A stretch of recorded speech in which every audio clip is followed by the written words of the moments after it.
All right, let's have this goddamn conversation. You want to replay it? I'll fucking replay it right now. What replay? It wasn't recording. Fair enough. Here, let me play it at 1.25 speed. Oh my God. I just said that there was I a might okay cut that part. I might for cut that. I'm not you gonna want cut me that part. Y'all okay, have you want me hot to give takes? Y'all have hot takes? Name them. Name them. Send the messenger. I'm right here. We have a YouTube channel. Put your comments. So what do you think of Spy Family so far? Shit, where am I? I'm on episode. He just introduced himself to the politician. Oh, Um, okay. Yeah, uh, like after school, yeah. yeah. Oh, I like it. I really do like it. I'll be honest. Here's another take that people are not going to agree with. Actually, Anya's parts are probably the ones I like the least. It's hit or miss. It's hit or miss. A lot of people think she's really cute and adorable and really like her. Some Yeah. people find her very annoying. I am not in the middle. I am more on the side of liking her than not liking her. Mhm. But to me, the show is better when it's like they're when it's all of them. Like their dynamic is just bouncing. Yeah. That's the best part to me. I want to be clear. I like her when she's with the family. I like her when she's by herself outside of school. But for some reason, any part where she's like thinking about the little brat that she's got to be friends with, like the little douchebag kid, for some Oh yeah, reason, Damien. those parts bug me. Those parts, I'm like, this kid's fucking annoying. Why is she wasting his time with him? I understand, but fuck this guy. Like, She oh, just that, thinks she's helping in the mission. Yeah. I know. And she's also like, she's not gonna lie, she's really cute for a little girl. Like, she's kind of cute. Like, she's Yeah, it's adorable. a good character. Yeah. But like, oh, those are the only parts of the show where I'm like, how much longer do I have? Other than that, I really like it. I love how Floor felt really insecure after Nightfall. That whole tennis part, I'm like, Jesus Christ. There's 36 panels underneath the I'm like, so they're shooting them with rubber bullets, electrocuting them, using like mechanical thingamabobs, rackets, and the floor stuff, like, and the ball boys are in on it. Just fucking shoot them at this point. Like, that's fine. Just put a bullet in each of their skulls. It's basically like easier than all the cheating that they're doing. But no, I like it. I actually do like it. I got 12 episodes to go, and then I'll be watching Code White, right? Yeah, Code White. Code White, and then I'll let you know what happens. I'll spoil it for you. Oh my God. And then Uh, continue. okay. Yeah, like it I think if I'm not wrong, it comes out. I thought it came out like next week because I would have known because I got tickets to see Abigail Abigail. this Thursday. Yeah. So I'm gonna see that, and if I'm not wrong, yeah, Code White comes out on the 25th here, so it's gonna be next week for me. Gotcha. Damn it, you get it earlier. Shit. Ah, that's because I'm not Yeah. even a true fan. Are you watching it with Nikki or are you watching it by yourself? Now I'm watching it by myself. Okay. We've been watching a It's lot of like death gameplay stuff, so that's fun. death gameplay.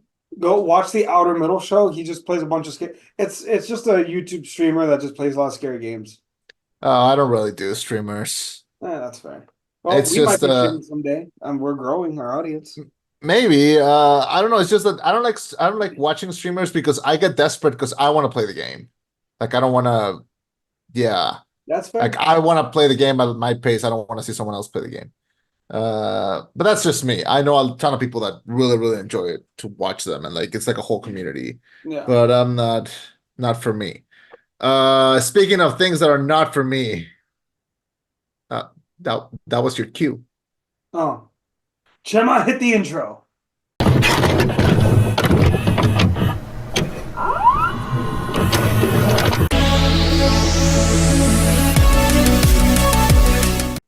Apologies, we would have done it better, but we decided to try this new AI stuff, and like It it's just glitched for a second.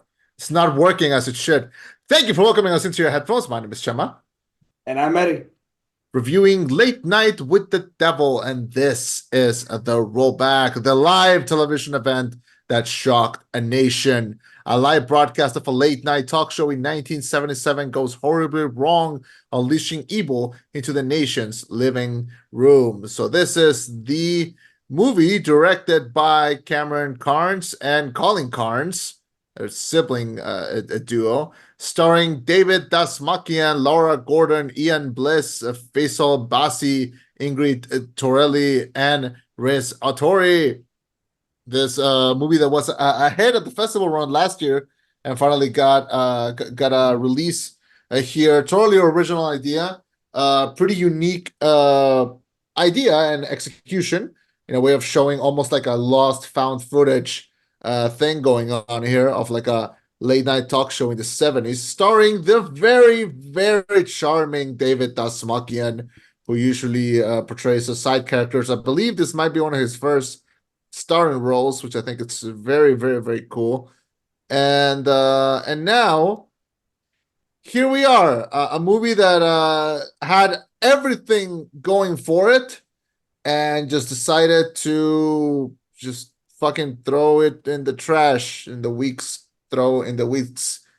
before its release, where it was very controversially found out that it uses AI for several images used in the movie. I believe that's going to be an important point of conversation here when we talk about this. But there is something special about this movie, and it's the fact that we got to see it together. And isn't that nice, kids, that we get to sit next to our friend and watch them overreact to a movie? So tell me, Eddie, what did you think about Late Night with the Devil?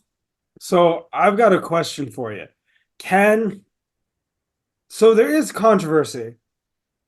You want to address it head on. You don't want to talk about the movie yet.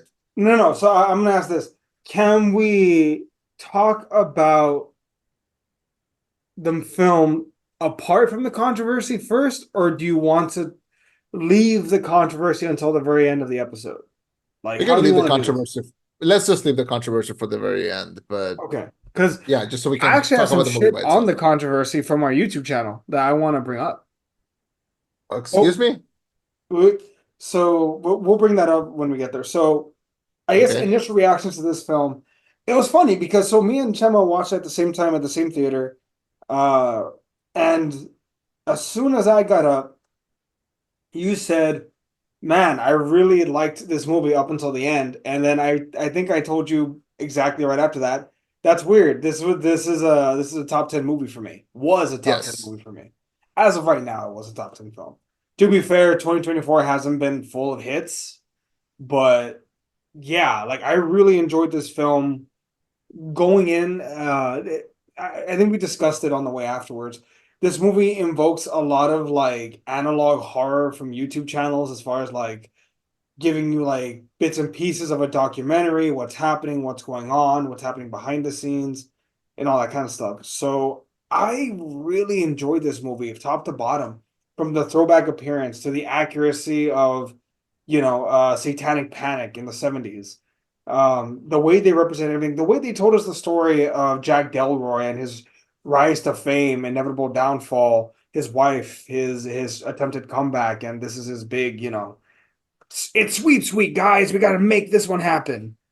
And everything in between. I really enjoyed this film from top to bottom, including the story. Practical effects were great. I think, and I'll say this: how much Shudder have you seen? Like the horror app. Do you watch a lot of movies on there or not really? So here's the thing. Shudder is actually not available in here. Oh, fair. Okay. So, but I have friends that have it, and sometimes they'll stream movies for us in Discord, Mhm. on Discord. And so I've seen my share. I've seen quite a few there. And look, I am all for original horror. And I am all for, a new age of like, there should always be like a specific thing that is popular in the same way there were possession movies and then, monster movies. And then now I believe the kids are really into the analog horror. We had a pretty fun back and forth after watching this movie, in which you told me specifically, like, the kids love analog horror. And I told you the kids do not love analog horror. they love YouTube videos of people explaining the analog horror because I am one of the poor souls that actually sat down and watched Skinamarink, and I can tell you something. That shit was ass. It was ass, and not even like a good shaped ass. It was like a ass. Okay, not a Maybe you fan. just don't get it. Maybe I just don't get it. Maybe I just don't get it. I Hey just don't man, get hey it. man. I'm the guy that doesn't understand some like artsy films and whatnot, right? I can appreciate some art movies. Some art movies I'm like, why? This is dog shit. Maybe you're just not one of the cool kids anymore. Maybe you're past your prime now, Chema. You're right. Maybe I should have watched it at 125 speed, and maybe I would have understood. Son of a bitch!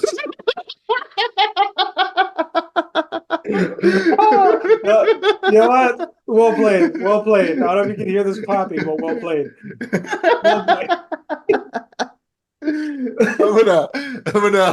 gonna mark that as a win, and I'm gonna mark that as the end of that conversation. Fuck. Um, Deal. Shit, so that's a good one.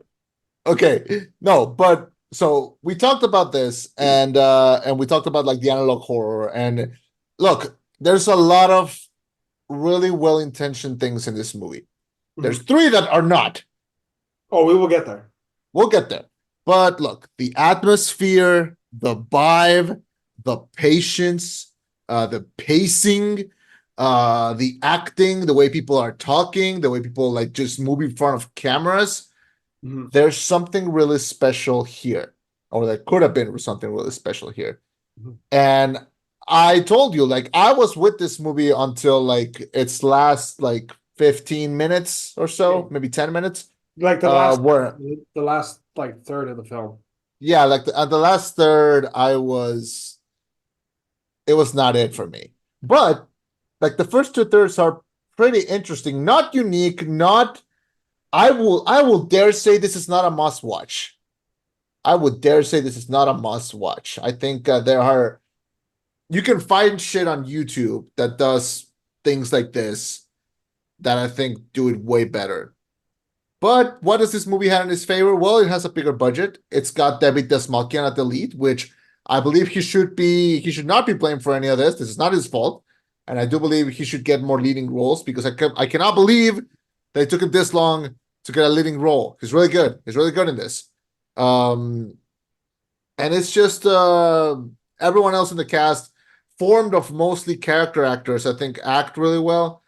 Um, like I said, I was with this movie until like the last third, but for the first two thirds, I was having a pretty fun time. Not a unique top 10 time, but something that I would go like yes, I'm glad I watched that. Mhm. Yeah. Do you think so? I guess let's talk about the atmosphere of the film for a second. I love the fact that it felt like an actual soundstage from the 1970s, 1980s. Granted, I don't know. I wasn't fucking there. I wasn't alive at the time. I wasn't even a thought. I was a fart in the wind at the time. That said, it feels very authentic in that capacity and their commitment to the bit, as you would say. They present the film, I think, in what, 3-4 or 4-3 ratio? Like, 4-3, yeah. in an old school like TV fashion. The only time that that breaks is when we get the black and white of the behind the scenes, and it's very clear. It's very clearly showing us the differences in the shooting style. Those little things matter. Some films do that well. Some films don't. I do think they did it well.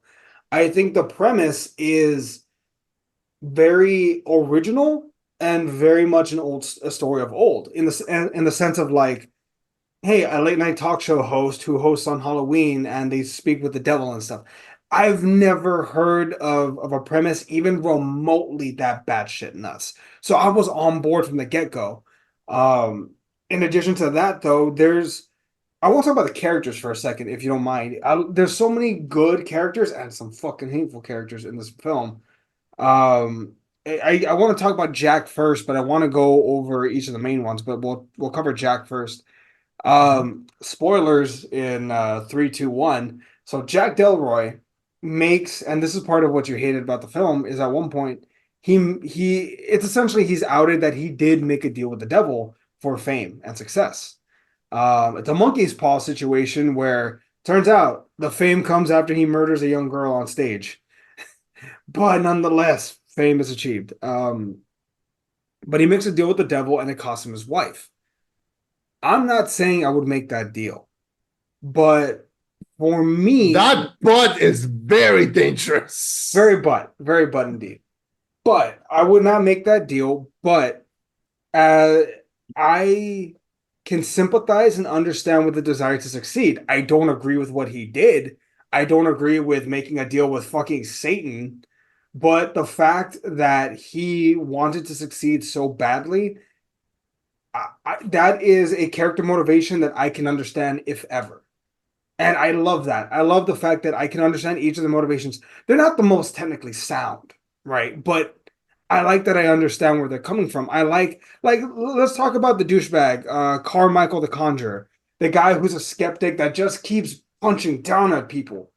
He's partially right. Like, hey, these guys are liars. At least I'm honest about it. But he's such a douchebag about it. He's such an asshole.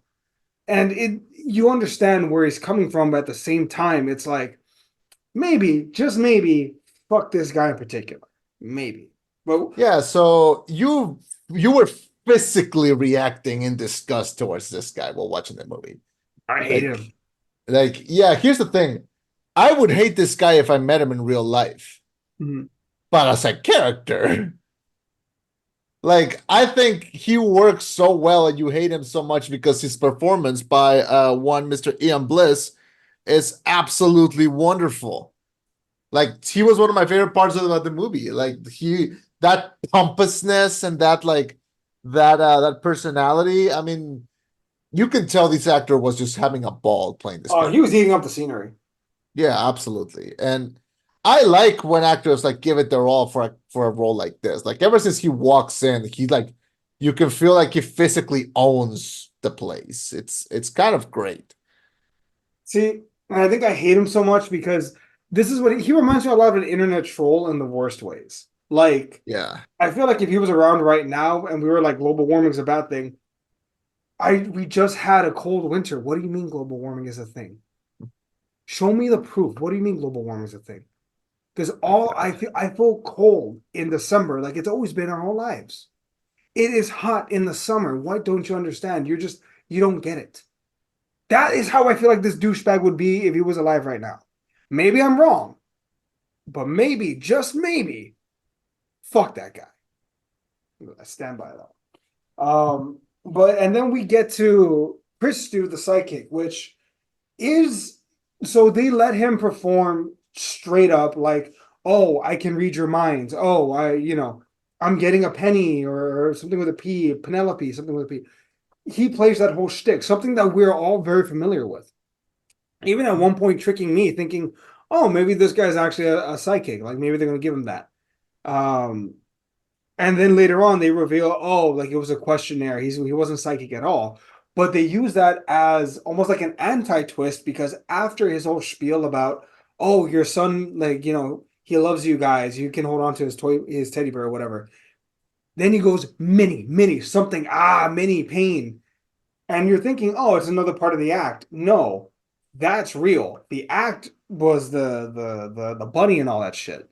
This aspect where he's talking about Minnie and then he vomits blood and dies on the way to the hospital, horrifying, but also they ramp up the tension. Like it's not just, oh, it's this one spirit. There's shit going on everywhere. But Yeah. your move. Look, Christo played by Faisal Bazi. Yeah, pretty good character. It was pretty cool to see. Um, I like seeing him clash with Carmichael.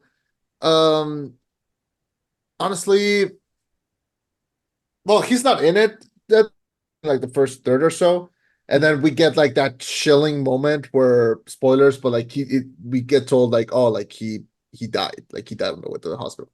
Yeah. And like, I like that everyone's mindset on the show is like immediately like, do not let Carmichael know about this. Like, do not. Because he's What gonna fucking eat it up, you know? Wait, what do you mean? Like he's Like gonna? like he's gonna call him out or something. And like he's gonna say like, oh look, he threw up because obviously he was sick, not because it was like a possession, you know. Oh, okay, okay, okay. Yeah. So there's a lot of that. There's also Laura Gordon who plays Dr. June, and Ingrid Torley who plays little Lily. And these are pretty much like after they show up, they kind of take over the movie. It's kind of their movie after that. They get like a very long, what, like almost 10-minute sequence in this, and this film is not very long, but they get a Yeah, no, very long it's sequence to conjure Satan, the devil, sort of. yeah, Mr. Wiggles, as they call him. Yeah, Yeah, 93 minutes. It's a 93 minutes movie. Not long. Like you and I saw it like at 3 p.m. and we came out and it was still daytime. yeah. Like yeah.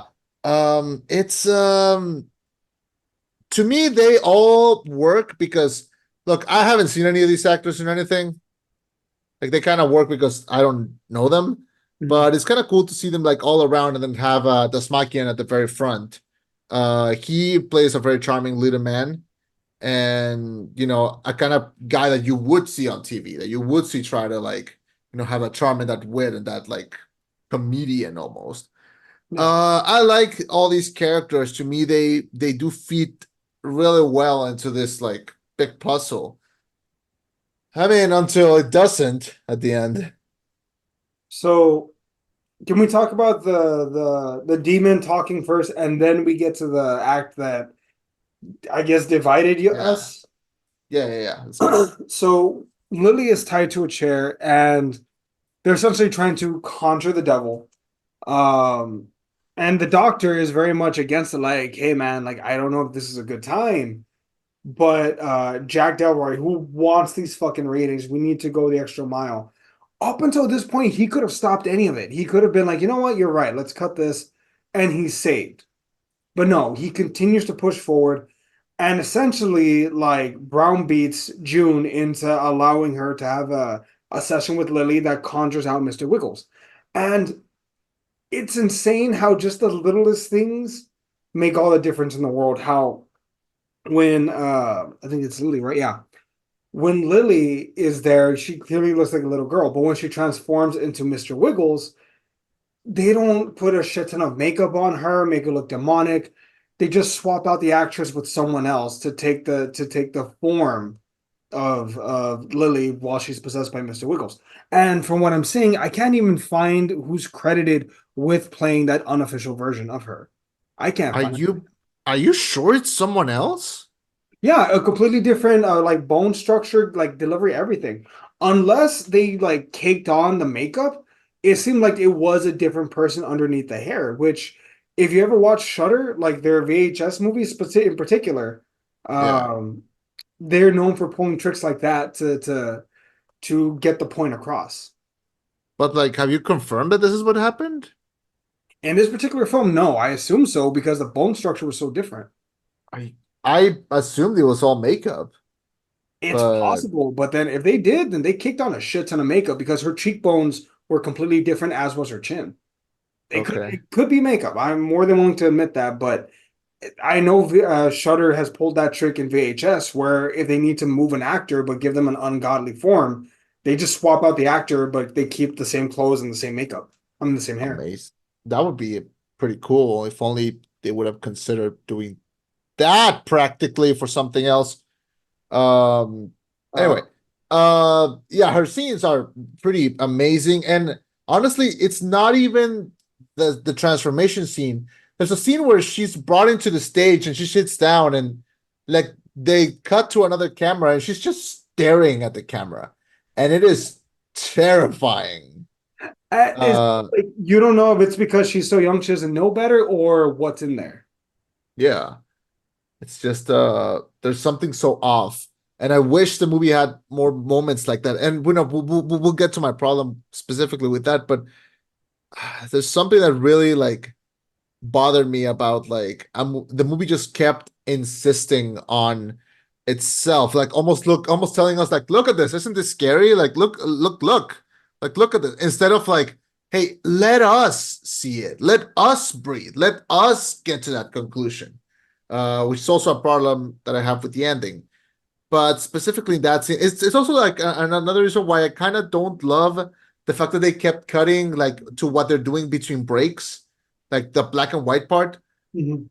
It felt like a cop out. It felt like okay, we're kind of tired of filming in this like 70s way. Let's just shoot this normally just in black and white, and we'll pretend like it's like background like why? Like this could have been like a full complete package of just like all shot in 70s. Look, I don't think I've told you about this. I recently got into film photography. This is my little 35 millimeter camera. So Oh, nice. I recently got into this and I've revealed a couple of roles by now, and I freaking love it. Like I really like it. I'm having like a blast, like taking pictures of something that I cannot see what it's gonna look like. I don't have another like shot. I have limited amounts of how many pictures I can take. I love this. I freaking love this. And whenever I get those pictures back, I always think like, man, this feel like they could have been taken like 40 years ago. Yeah. And and so when I saw the movie, I was like, man, like this looks great. Like the grainy and the color saturation and the 4:3 and everything. And then it would just cut to modern day 4K ass boring black and white shit, of which look, show don't tell. Like don't tell me how to feel about the movie. Don't tell me how to like don't give me like all this background explanation. This movie is dropping us lore when it should be dropping just a straight up spectacle. And that's my biggest problem with the movie, especially with the ending, is the fact that it's like a movie and then also attached, it's like, hey guys, here's what you missed on Late Night with the Devil. Let me explain to you what happened because you don't know how to feel about the movie. I'll tell you how to feel. By the way, remember to use my code for Raycon earbuds. Like it's like I don't give a shit about that. I want to see the experience. Like I want to think for myself. And this movie just made me mad by the end. And see, that's interesting because I think, folks, as you can tell, this is where me and Chema are really divided on this film, where we both like the premise of it, the looks of it, some of the acting performances and stuff. But like, for example, for me, when I took the black and white, as someone who watches an ungodly amount of documentaries, I didn't mind it because it felt like something that was behind the scenes, and that's why they made it black and white. And it even went from that grainy to like that behind the scenes stuff. It felt proper. It felt on point. And I didn't mind that. It didn't take me out of the experience. If anything, it brought me closer in because I was able to understand more of the characters' motivations and the ideas and the thoughts because we saw them behind the scenes. Because we get what's his name? Jack's sidekick, Gus. We see him Yeah. freaking out in the back going, dude, this is not right. We need to stop this now. What's going on? He can't do that like on live television. There'd be no reason to keep him around. But But it it breaks the immersion a little bit. but Like but who's recording them? This you're movie looking at it starts. but you're looking at it from perspective of as if it was presented to you as a true to life documentary where you I think Dude, but the movie starts presenting itself as a true to life documentary. It starts with an opening but that's part of narration the and then documentary say, experience is the behind the scenes black and white. Like that does happen in some documentaries. Like they'll like show you what's going on and then the recreation of the behind the scenes stuff. Granted, maybe you would have liked it more if they had used different actors and been like, this is a recreation of what was said behind the scenes, according to it 10. would have been smart. It would have been like a good way to do that because the way that they did this is they started off saying like here's the found recording of like this, and then they showed it to you, and then they just cut, and then like if at some point the characters would have been like the black and white sections and turned to the camera and be like stop recording me or something like that would have been something, but they're talking about very like they're talking about like curses, or they're talking about like people dying, they're talking about things that could ruin the show for them, and they're letting them record it. Like I'm sorry, but it's just like it breaks the immersion so much that okay, this movie cannot decide if it's a found footage documentary or if it's like just a found footage or if it's just analog horror, because then how do you explain the ending, like that whole almost dream sequence that Jack has, where he kills his wife and like and then cuts back. Like if we had not seen that, if we had been cut to just him like stabbing them, like maybe between like the cuts, I wouldn't have loved it, but I would have liked it. And then I don't know, just this, like the fact that the movie cannot decide what it is, Hmm. it breaks it too much for me. And I think forgiving it, I don't know. Like it's allowing too much. It's a slippery slope. I mean, who decided what this was gonna be? An AI? God damn it, all right, fuck it. Uh, I did want to mention real quick, they Yeah, did fake me out a bit with when Chris 2 did the whole like, watch, I'm gonna hypnotize everybody. yeah, They yeah. did That fake, was cool. they did fake me out. I was like, oh shit, the demon's here, yeah. And then they're like, JK guys, it was all an illusion. I actually did like that part. Um, but okay, let's talk about the controversy. So Late Night with the Devil, the directors came out and said, and it was noticed, I don't know by who, that between the screenings of it being at some film festival, I don't know which film festival.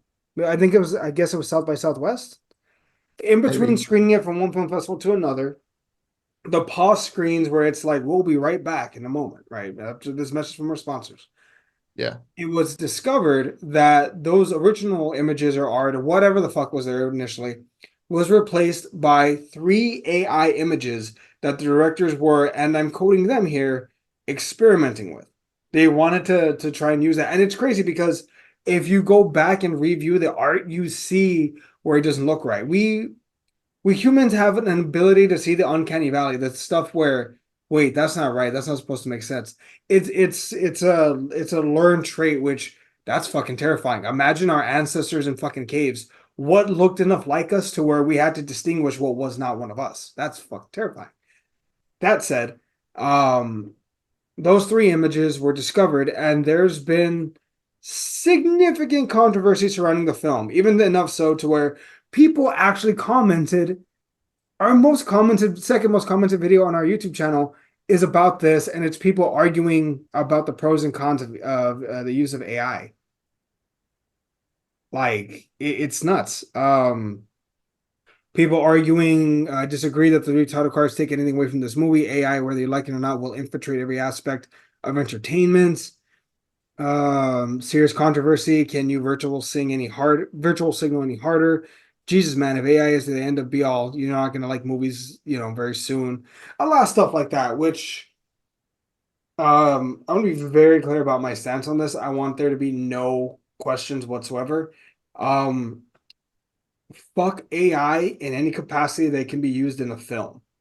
I so much so that this film, which probably would have been in my top 10, I'm disqualifying it for three images of AI use because, as you said, it is a slippery slope.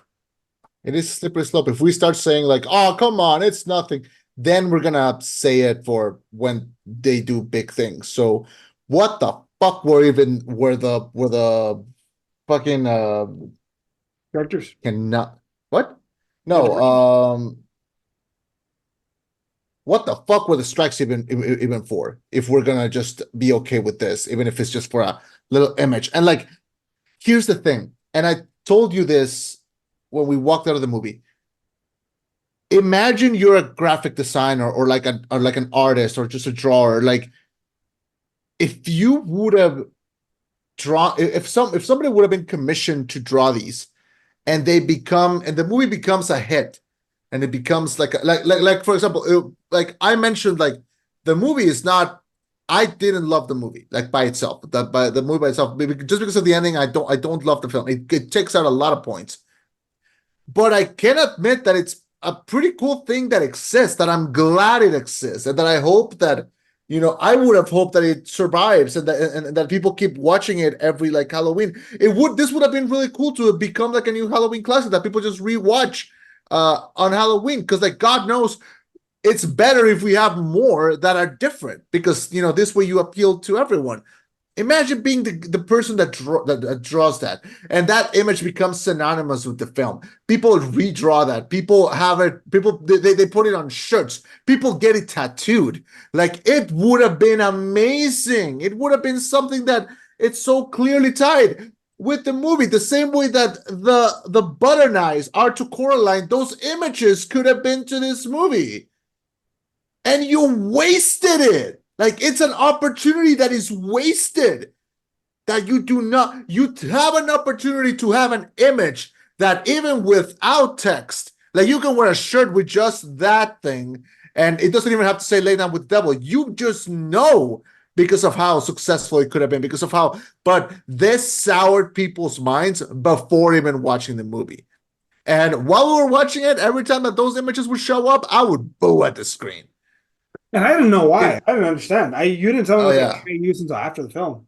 yeah, it was just nasty because like look this look, I saw people on Twitter that were like, here, I drew my version of it, and it looks so much better. It looks so much better. And I don't want AI generated images in my movies. I especially don't want them in my horror movies, which is a genre that lives and dies on its originality and most of the time on its practical effects. It is nasty. It is nasty work. And I hate that I had to see the directors of the movies be like, yes, of course we did. Like, not even in like, oh, you caught me, in like, yes, of course we did. It was awesome. Like, don't you love it? No, we do not, Mr. Cairns and Mr. Cairns. I do not like the AI generated images in this movie, and I don't love the movie itself. But I would have liked it a lot more if the experience wouldn't have been soured by that. I hope this experience leads to studios and directors and everyone being aware that people will catch up to this. People will catch it sometimes even before the movie comes out. And I saw a ton of people that already had their tickets bought and were canceling them.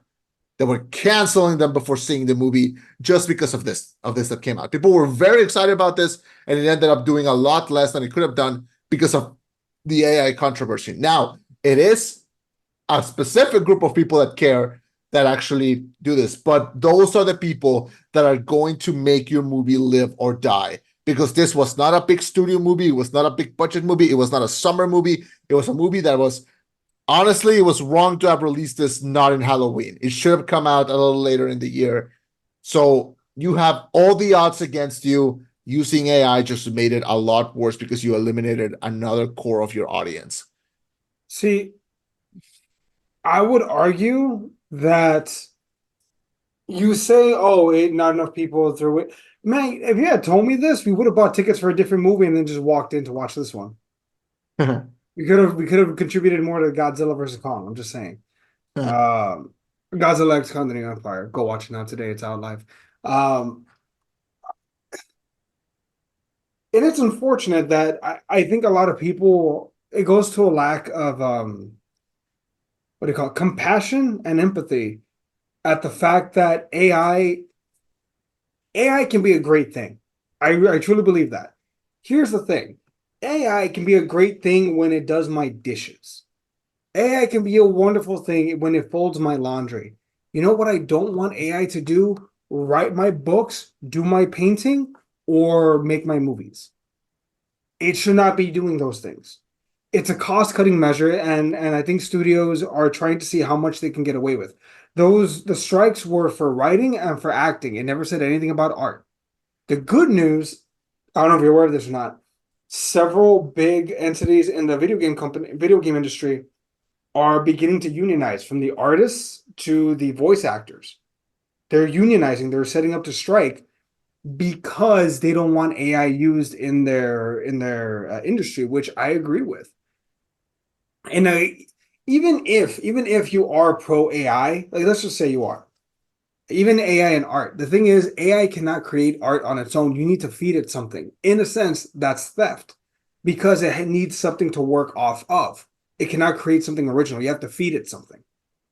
No piece of AI art is 100% original, because if you AI create an image of Batman and the Joker, motherfucker, that's a pre-existing image of Batman and the Joker. I just AI is should not be used in a creative fashion. It should be strictly used medicine, business, put some CEOs out on their ass. They can pull themselves up from their bootstraps. Convenience. But in the realm of art, no, not in any capacity. You said comedians or do you say chameleons? What? Did you say comedians or did you say chameleons? In where? When? Did I fuck up my The words? the last thing you said, like before It cannot be used in my art. No, it can you be used. said Oh, it can be used to get to boot CEOs. It can be used for medical reasons, business reasons. Art's not one of them. Art, okay, okay. Yeah. Look, I don't even call this AI art. I call it AI generated content. This is not art. that's fair. It's ugly. It's what it is. And this movie, even without that, to me, it's still not great. And I am doing something that I don't do, which is I'm refusing to give this a score. I am just out of like protest. It's a I don't even want this to be a conversation. I want if they say AI, I'm gonna say no. So yeah, See, it's what a waste. What a fucking waste of a good premise, of a good idea, of good execution. of a great move. That just what a Well, to me at waste. least, I understand. So Yeah. fundamentally, if we take out the AI, which we should not, but if we take out the I think fundamentally you and me have two different philosophies when it comes to this film. Because remember, you also mentioned how nowadays, and I don't know if you want to dive into this, that there's Yeah. an issue with people being spoon-fed information in film. I'd argue, no, this is just like the 10th page of the book. Like it fits to me. From everything that they presented, it fits to me. See, to me, it doesn't because the movie presents itself from the start as like a found footage slash documentary thing, and then it just stops to show us like what they're doing behind the scenes without acknowledging that it's being recorded, and then it ends with a dream sequence that just is stacked right in the middle of the movie that makes no sense to as a found footage thing. Like absolutely doesn't to me. Like this is like taking three different parts of I don't know things that just don't go together and smashing them together. Yeah. I do think there is like a good. That's why videos on YouTube explaining shit are so popular. I hate when I finish watching a movie because look, every time I finish watching a movie, especially if it's like a big franchise thing, the credits start. I pull up my phone. I Google name of this movie, and then is there an after credit scene just to know if I have to stay or if I can leave. And the first suggested option is always like the movie explained, and it's like, don't not every movie needs to be explained. Like think for yourself. Like try to arrive to a conclusion by yourself. If you require some context, sure, but there's a lot of things that are. Don't hate me here, but can be quite obvious and people are just not getting to those because they just refuse to even think. They prefer to have some white guy on YouTube that just read the synopsis on Wikipedia and just tell you what happened. And I don't like that. I read a ton of books. I watch a ton of movies. I like letting my imagination fly and reaching a conclusion. And I'm not saying everyone needs to be like me, but I'm saying when a movie tells you what is happening and how you should feel, it's not great. I felt the same way when we saw God, what was that other movie? Knock at the Cabin. When we saw Knock at the Cabin, and there's a moment where like the characters kind of turn to each other and go like, yo, it's four of them. It's the four horsemen of the apocalypse. It's like, I'm supposed to think that. Why are you telling me that? See, at that point, I agreed. That one I was like, that's a little too on the nose. Not always, but that one was too much on the nose. That one I agreed with you on when we first did it. When we first did the Yeah. review. Yeah, and on this, I just feel it's not the same, but I think it's pretty darn close. Like, why are you afraid? Why are you afraid to make something where people have to think afterwards and that stays with them? Because, like, look, remember the Blair Witch Project? Yeah. Like, that movie starts and ends, and I watched it as a kid because a cousin had a VHS of it. and told me, "Hey, look what they found." Jesus Christ. I was in pain for days, and I would not change that experience at all. Hell, even Skinamarink, as much as I criticized it, at least it committed to its bit. It started and ended as like a full recording of nothing, but it's there. And this, it can't even decide if it's found footage, if it's a documentary, if it's an actual feature. And that, much like the decision to use AI generated content, is misguided. And that's how I leave this movie. I find it very misguided. It's got some enjoyable moments, it's got some enjoyable parts, but it's at the end, it's not a thing that I can fully wholeheartedly recommend, and I'm sorry. That's fair. Look, not every, we're not, but we're both not going to click on every single film. Yeah. And I hate to say this, I might go back and rewatch it. Not now. I would definitely watch it with in a way that they can't make money off it. Wait, nudge, Yeah. nudge. Um, Okay. Shit. but I can't give it a score Yeah. either. It's DQ'd in my book, Yeah. which is unfortunate because I really did love the premise. If we can get more films similar to this, just the AI, I'd be all in. And I hope we get more stuff like this. This reminded me a bit of if it wouldn't feel out of place in the first Joker film, where the first Joker film takes place in like the 70s, early 80s.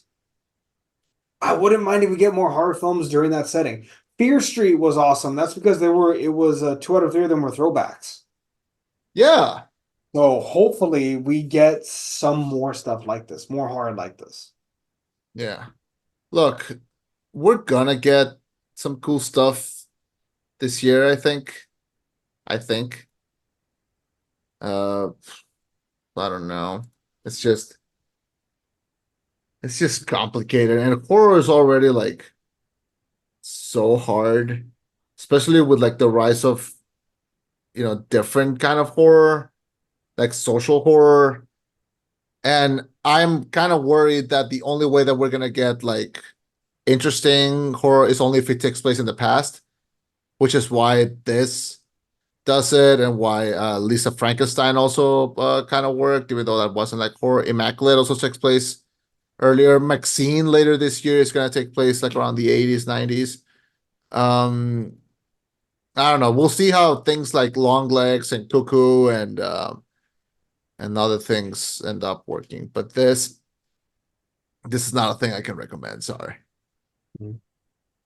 Well, folks, you have our unfiltered opinions on this one. What did you all think?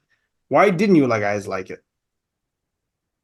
Yeah, please leave the comments. And yeah, if you're pro AI, I mean, Go you're fuck not gonna find similar. No, I'm not gonna say go fuck yourself, but like I am gonna say like know that what you're watching is to people that care a lot about this and don't want to see AI used in movies. I'm sure there are people that do. You can go and watch them.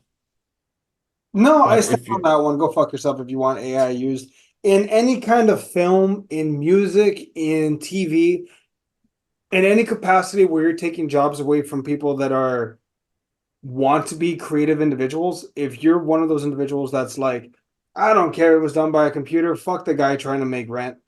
I want you to know from the bottom of my heart, go to hell. yeah, go to hell. All right, so that's going to conclude our thoughts on Late Night with the Devil. Next week we're doing, Monkey Man? I guess we're doing Monkey Man, and then next week we're doing Spy Family Code White if it all goes well. All right, so Monkey Man's gonna fuck you up, man. Why though? In a good way, or In a good way. I think you're gonna really like it. is it gonna scratch that John Wick itch? Yeah, it's not at the level of John Wick, but it is its own thing and has a lot of fun. I actually saw this interview with Dev Patel where he got bombarded. Like every question was about like, oh, John Wick this, John Wick that, John Wick this, and he was like, buddy, this is inspired by a lot of the wuxia films that I grew up watching, that John Wick is also inspired by. Ooh, Like, not every movie about a character with a gun and a vengeance story is inspired is a John Wick movie, No, but I which think that paints the success of like this movie was so good, everyone thinks that everyone else is ripping it off. I mean, to me, John Wick is like Old Boy, but not as good. So you know, I mean, to me, Old Boy didn't have three sequels and continued to get more successful. because it didn't fucking need to. It's a cult status movie. Have you ever seen Old Boy? Yes, I both of them. Okay. Uh, okay, but I was off with Thanos and Scarlet Witch. Ugh. did John Wick eat a fucking live octopus? I didn't think so. Speaking of John Wick, did you hear John the Wick sleep with news? his daughter. Did you hear the news? Which one? Keanu Reeves is voicing Shadow in Sonic the Hedgehog 3. I did hear that. I'm I shocked. don't. I thought Idris Elba was a lock. Idris Elba already voices Knuckles. Wait, I thought Idris Elba voiced one of the bad guys. Yeah, Knuckles. He's a bad guy? He's bad in the second one, but then he gets good at the end. Folks, as you can tell, I've never seen Sonic 2. Oh my God. Sonic 2 is like, look, Sonic 1 is bad, and Sonic 2 is like miles better, so much good, so much better. Like, it's so stupid how good the second one is. It made me excited to watch the third one.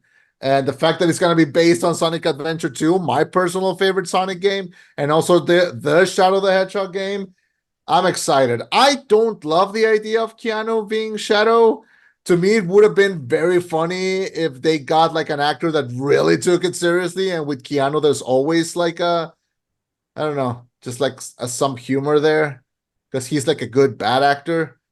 So I don't know. I think because there was a rumor that it was gonna be Hayden Christensen, Uh-huh. and I love that idea. I think he would have taken it so seriously. It would have been so funny.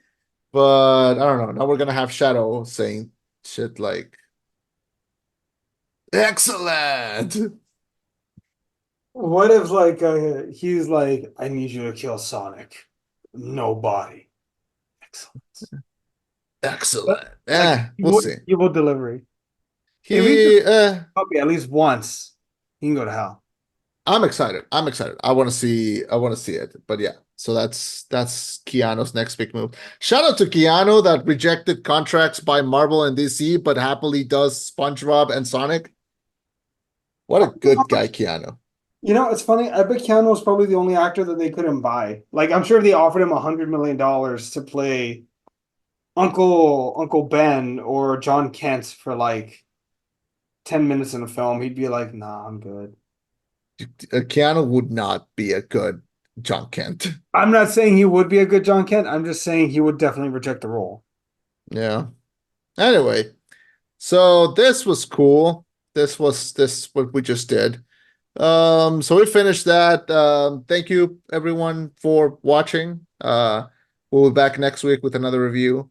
Check out the socials, check out the YouTube for the physical reviews, check our TikTok for Eddie's 60-second reviews that always are longer than 60 seconds.